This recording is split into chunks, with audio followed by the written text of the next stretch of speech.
আজ সাধারণ রান্না করব। সাধারণ একটা রান্না, সাধারণ সামান্য মশলাপাতি দিয়েই রান্না করব।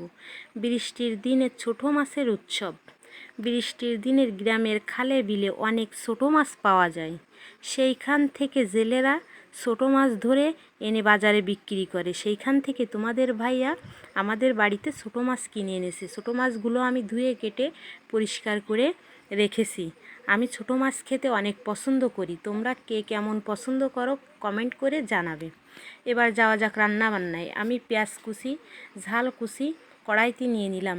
সে জায়গায় দিয়ে দিলাম হলুদের গুঁড়া আর লবণ দিয়ে মাছগুলোর সাথে ভালো করে মেখে নিলাম। এইভাবে মেখে নেওয়ার পরে দিয়ে দিচ্ছি তেল। ছোটো মাছে পেঁয়াজ কুচি আর ঝাল কুচি দিয়ে এইভাবে রান্না করে খেতে অনেক মজা। আমার রান্নাটা প্রায় মাখানোটা প্রায় শেষ হয়ে এসেছে। এবার আমি গ্যাসের চুলায় দিয়ে দিলাম। যেহেতু ছোটোবেলার রান্নাঘরে ছোট ছোট রান্না, তাই আমি আজকে ছোট্ট একটা কড়াইতে ছোট ছোট মাছ রান্না করছি।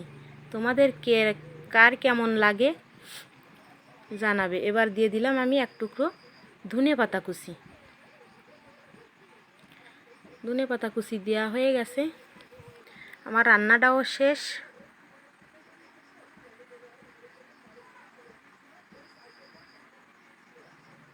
বন্ধুরা, আজ আমি সাধারণ একটা রান্না করে দেখালাম। তোমাদের কার কেমন লাগে কমেন্টে জানাবে। ভালো লাগলে লাইক কমেন্ট একটা শেয়ার করে দেবে। আজ এই পর্যন্ত। খোদা হাফেজ।